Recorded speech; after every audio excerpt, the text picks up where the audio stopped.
Agora eu vou explicar um pouco mais detalhadamente reações de oxirredução.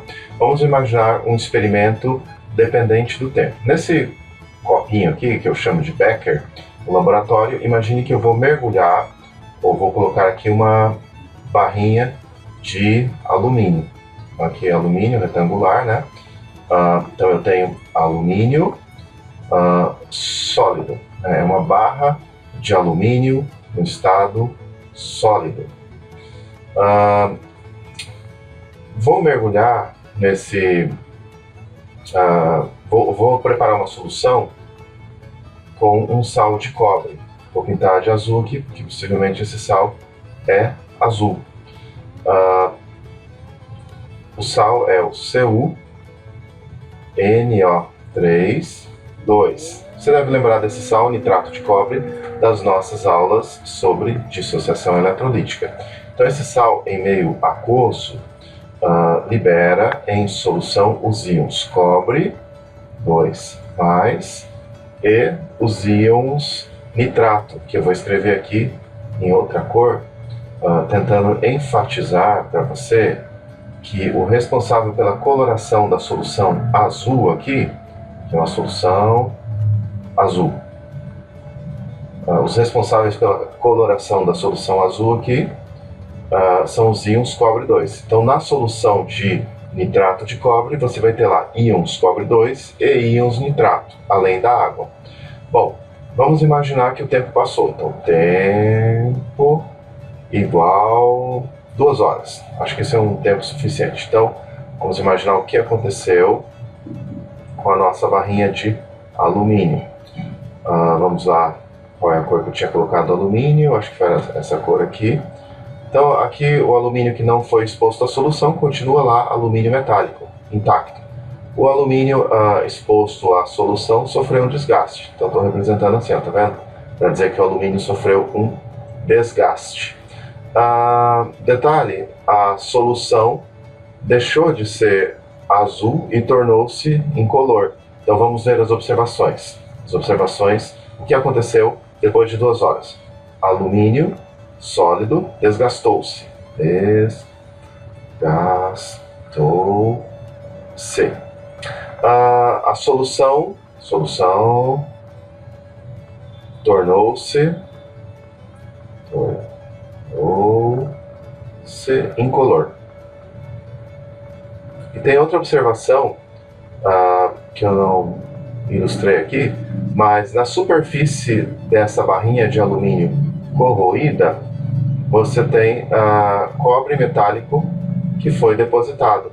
Então, o cobre, você sabe que é aquele metalzinho usado em fios elétricos, ele é vermelho. Então, eu pintei aqui em vermelho, cobre sólido depositado. A solução deixou de ser azul e tornou-se incolor porque íons cobre 2 saíram da solução e se depositaram na superfície do alumínio que foi corroído na forma de cobre metálico. Então, na solução você tem agora alumínio 3+, além dos íons nitrato. Os íons nitrato são íons espectadores. Então, em resumo, você pode dizer assim que o alumínio oxidou-se. Oxidou-se, acho que você consegue entender aí, né? O cobre 2+, sofreu redução. Sofreu redução, o cobre sofreu redução, passou do estado iônico na solução para o estado metálico aqui, cobre sólido. Então vamos escrever uma equação que representa isso e depois pensar no balanceamento dessa equação química. Então, antes da reação acontecer, você tinha lá cobre 2+, aquoso, em solução, é o que dava a tonalidade azul à solução, mais alumínio 3+, alumínio na verdade metálico, alumínio aqui está com NOx 0, então alumínio sólido. E o que aconteceu foi que formou cobre sólido mais alumínio agora em meio aquoso na solução alumínio 3+. Então, átomos de alumínio saíram da forma metálica, onde o número de oxidação era 0, e foram para a solução, agora com o número de oxidação mais 3. Então, vamos só enfatizar aqui os números de oxidação, então, desses participantes da reação. O cobre estava com NOx mais 2, o alumínio NOx 0, depois o cobre passou para NOx 0 e o alumínio passou para o NOx mais 3. Se você perguntar para uma pessoa desavisada na rua se essa equação química está balanceada, essa pessoa pode dizer que ela está balanceada, porém ela não está. Do ponto de vista do balanço de átomos, tudo bem, há um cobre do lado esquerdo, um cobre do lado direito, um alumínio do lado esquerdo, um alumínio do lado direito. O problema é que é uma equação iônica, então você precisa fazer o balanceamento das cargas também. Eu já vou explicar como é que nós fazemos isso, mas antes disso, vou apresentar mais um conceito para vocês. Pensem na seguinte situação. Você pega um copo de água e mergulha nesse copo de água uma barra de alumínio metálico. Você consegue observar a corrosão desse alumínio nesse intervalo de tempo de 2 horas? Não.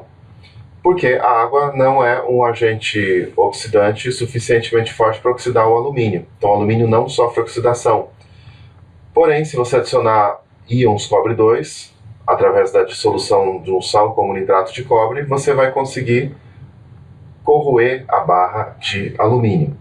Então, você pode imaginar que você tinha alumínio aqui, no seu estado sólido, aí os íons cobre 2 se aproximam da superfície do alumínio e começam a sofrer redução, se depositar no alumínio. Então, a oxidação do alumínio só aconteceu porque havia cobre 2 que aproveitava esses elétrons de oxidação do alumínio. Então, o cobre 2 ele sofreu redução, mas ao mesmo tempo ele provocou a oxidação do alumínio. Lembrem, o alumínio não seria oxidado em água nesse intervalo de tempo. Então, o cobre 2 agiu como agente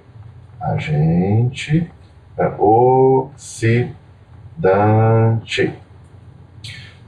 O cobre 2, digamos que você tem uma solução de cobre 2, uma solução de nitrato de cobre. O cobre não vai se reduzir, a menos que você coloque algum metal lá que possa doar elétrons para os íons cobre sofrerem redução. Então, esse metal, no caso o alumínio, para esse exemplo, é o nosso agente redutor. Então, o alumínio sofre oxidação. Vamos montar aqui as chamadas semi-reações. Então, semi-reações. A primeira é a de oxidação. Então, o alumínio que estava no seu estado sólido, o NOx 0, passou para a solução, agora sob a forma iônica, perdendo 3 elétrons. Aí você tem aqui a redução.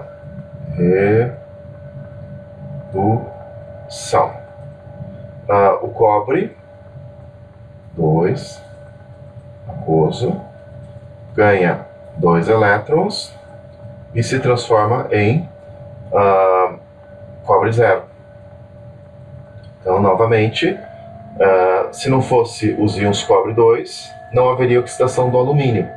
Os íons cobre 2 vão lá na superfície do alumínio e aproveitam aqueles elétrons da oxidação do alumínio.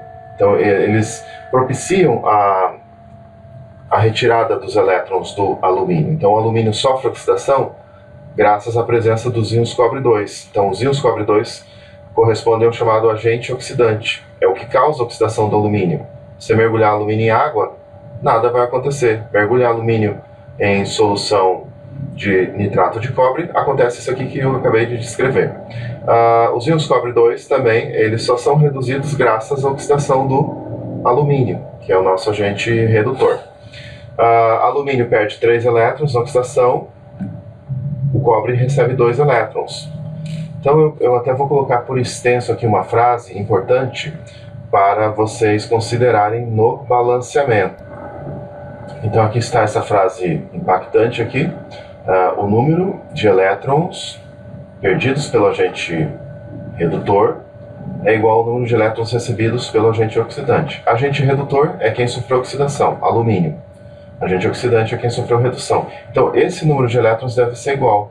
O número de elétrons perdidos pelo alumínio deve ser igual ao número de elétrons recebidos pelo cobre. Aqui não parece ser o caso. Então, o que nós devemos fazer é multiplicar essas semi-reações por números inteiros apropriados para que essa frase aqui seja, esse mandamento, digamos assim, da oxirredução seja cumprido. Então, repare só, o alumínio perde 3 elétrons. Se eu pegar esse número 2 e multiplicar aqui a semi-reação por 2, então vezes 2, eu vou ter aqui agora 2 átomos de alumínio no estado sólido. A oxidação, você vai ter 2 íons alumínio, 3 mais aquoso, mais 6 elétrons. Veja que está balanceado, 2 alumínios aqui, 2 aqui. A carga líquida do lado esquerdo é 0, do lado direito é 6, com menos 6 dá 0. E esse número 3, que é o número de elétrons que perdeu o agente redutor alumínio, eu multiplico pela semi-reação aqui que eu tenho cobre, então vezes 3. Então eu vou ter aqui 3 cobre, 2 mais aquoso, mais 6 elétrons, produzindo 3 cobre sólido. Agora eu somo as duas semi-reações. Repare, do lado direito eu tenho 6 elétrons, do lado esquerdo eu tenho 6 elétrons. Então você tem aqui 2 alumínio sólido mais 3 cobre, 2 mais aquoso, dando 2 alumínio, 3 mais aquoso, mais 3 cobre sólidos. Então vamos ver se a equação está balanceada. 3 cobres, 2 alumínios, 2 alumínios. A carga líquida do lado esquerdo, 3 vezes 2 dá 6. A carga líquida do lado direito, 2 vezes 3 dá 6. Então eu fiz o balanceamento pelo método das semi-reações. Agora eu vou fazer o balanceamento pelo método da oxirredução aqui em cima. Eu fiz usei esse método aqui embaixo para você entender o que eu vou fazer agora com essa reação. Então pense bem, ó. Cobre sofreu oxidação e a variação do NOx foi 2. Esse 2, que é a variação do NOx, vai na frente da fórmula que contém alumínio. Alumínio sofreu variação do NOx de 3. Esse 3, que é a variação do NOx do alumínio, vai na frente da fórmula que contém cobre.